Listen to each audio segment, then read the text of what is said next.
All right, I want to go back to the story I told you about earlier because I think this is actually this is a line in the sand kind of.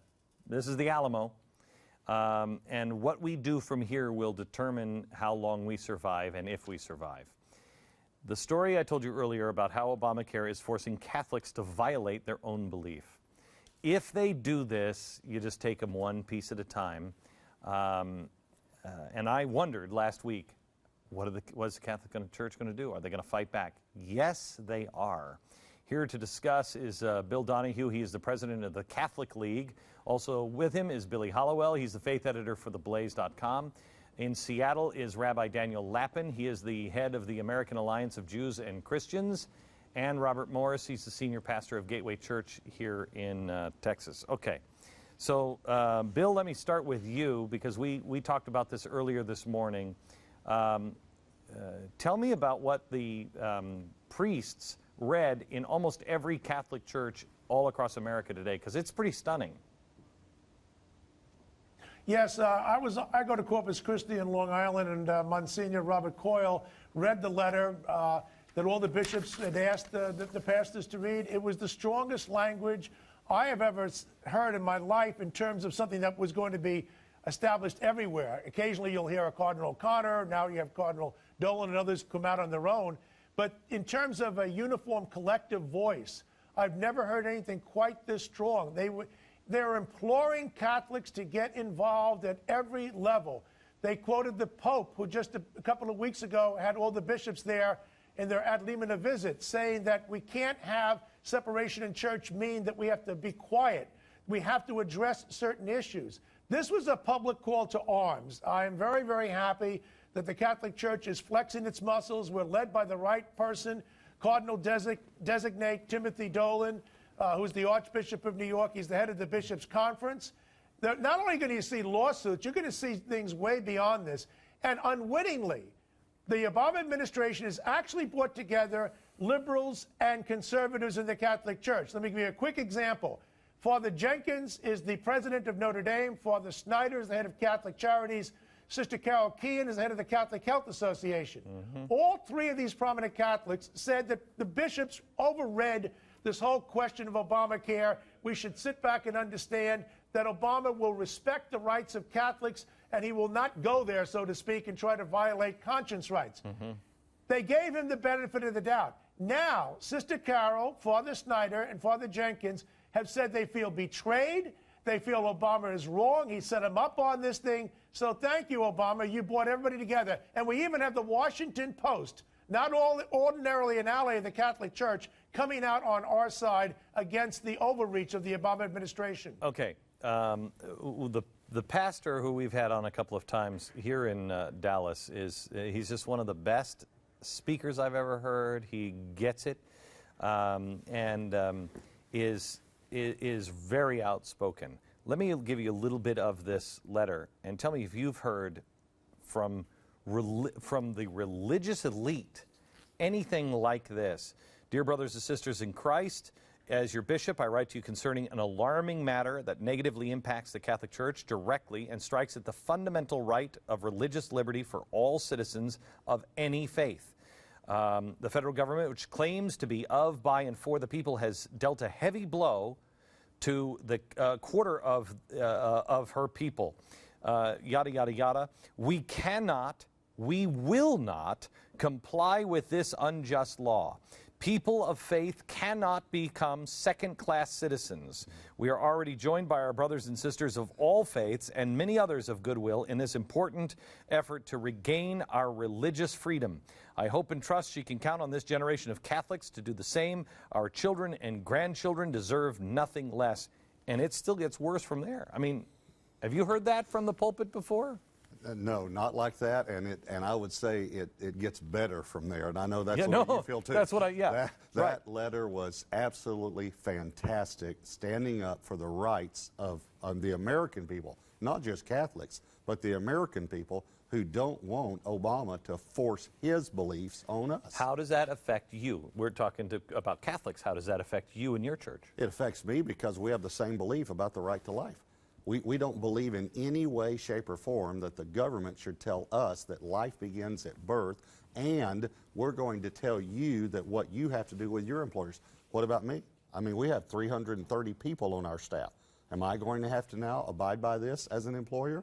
But what about all of the Christian people who in our country who believe in the right to life? Okay, now let me go to Rabbi Lappin up in Seattle. Rabbi, my friend, how are you? Couldn't be better, thank you, Glenn. How about you? Very good. Tell me how this affects you as a rabbi. Well, first of all, it has to be recognized as an act of savage anti-religious bigotry. And most of us Jews are not tribalistic. It's not as if we only get worked up when assaults against Judaism take place.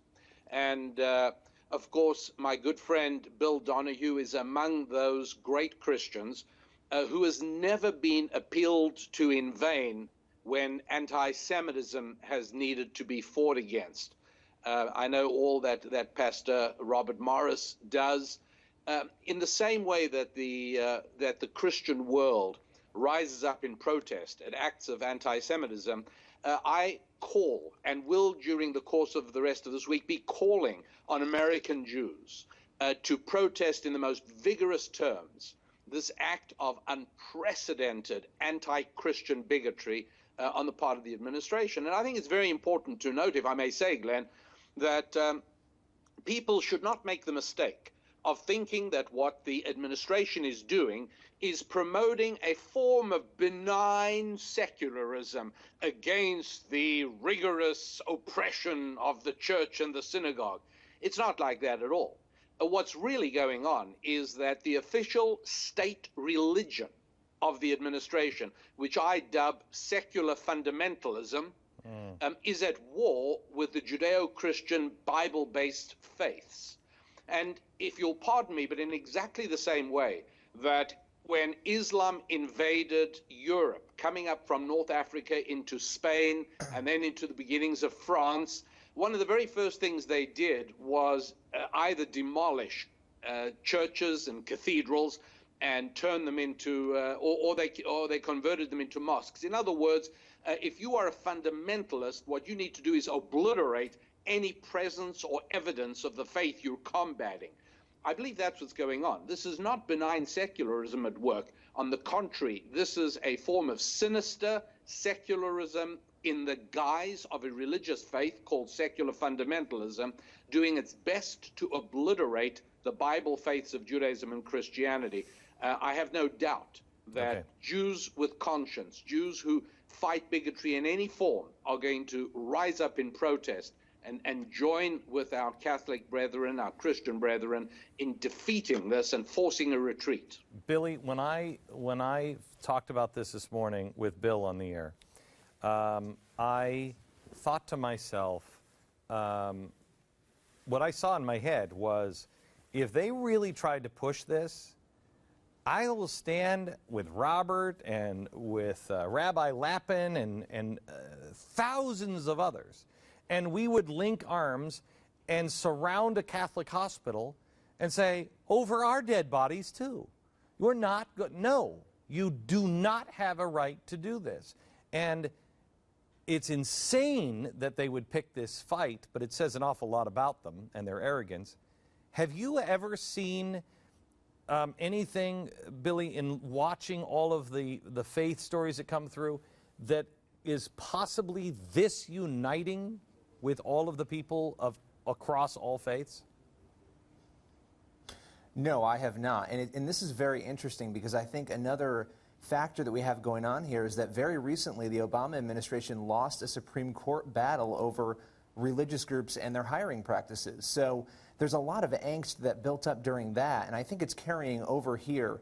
But it's very interesting, you know, as Bill said, to see liberals and conservatives coming together on an issue like this, because you don't see that very often. So to answer your question, no, I have not seen anything as uniting as this. All right, so Bill, let me go back to you. If you're a Catholic, you know, what do Catholics have to do? And then, if you would, what can Christians do to help Catholics in this stand? What can we do? Well, for one thing, there are two bills, one in the House, one in the Senate, one by Fontaberry, the other one by Blunt.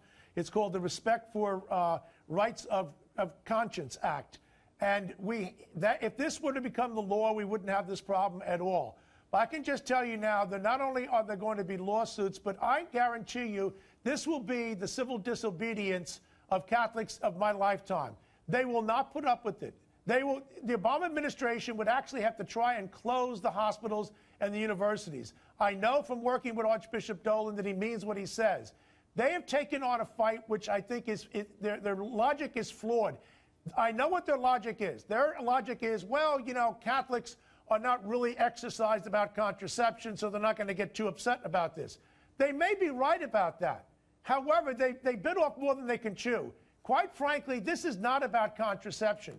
There are abortion-inducing drugs that are involved in this legislation to try and force this down on Catholic hospitals. And I know what the ultimate goal is. The ultimate goal is to make sure that every Catholic health plan and every Catholic hospital ultimately will provide for abortion-on-demand coverage. Remember, this president, when he was in the state Senate in Illinois, said that when it comes to health care, he had one exception. If a child is born as a result of a botched abortion, he is not qualified to get any type of medical care. He led the fight on this. The child is born. He's outside the mother's body. He's alive as a result of a botched abortion. And President Obama, at that time, State Senator Obama in Illinois, said, I don't want that child to be attended to. There's a consistent thread here. People have to connect the dots. And let me tell you something.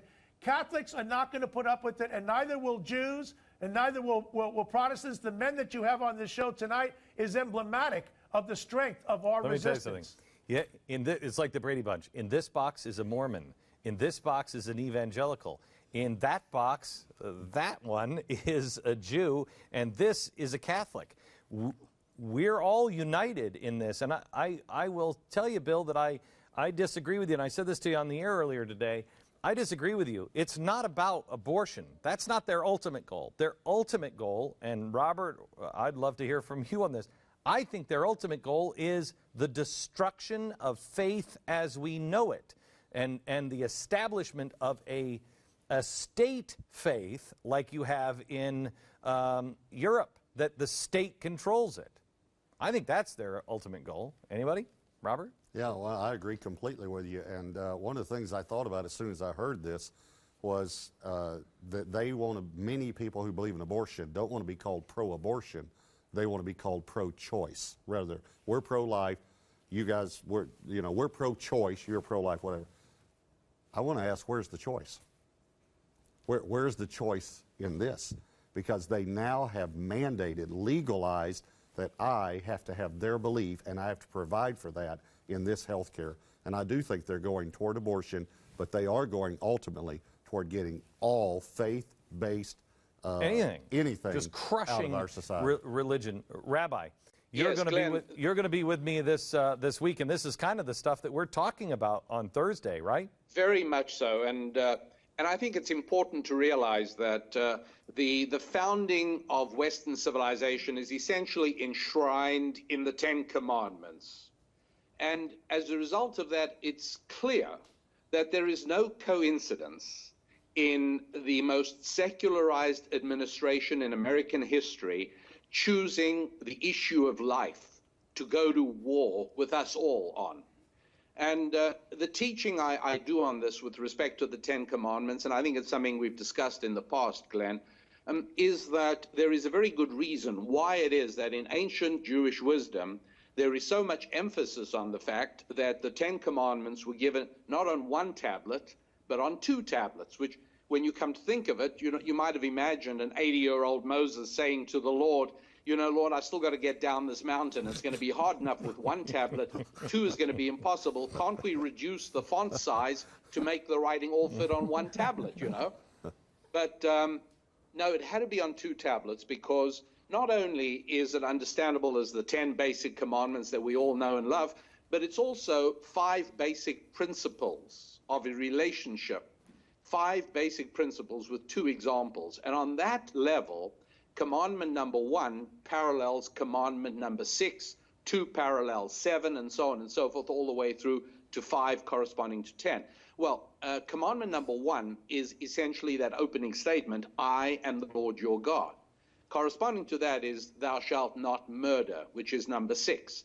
And the idea is that if we cannot acknowledge the right to exist of the other person, we get absolutely nowhere. If you don't start off with acknowledging that he says, I am the Lord your God, then why keep talking? And similarly, if you can't deal with the fact that the other human being has a right to exist independent of your obnoxious and arrogant judgments, thou shalt not murder only has meaning in the context of I am the Lord your God. The decision of who should be killed and who should be kept alive, who should live and who should die, is not the job of a bioethicist at some university. It's not the job of an official in the White House or anywhere else in the government. It's God's statement alone. I'm the Lord your God, and I'm also the one who says, thou shalt not murder. End of story. Okay, let me start actually on the next story that I found extraordinarily disturbing, and I shared with you, Pastor, on Saturday, is the ethicist at the National Institute of Health and Duke University saying killing isn't always killing if we can get an organ from somebody and they have no quality of life anyway. I find this disturbing because I've seen it before in history. We're going to start there when we come back.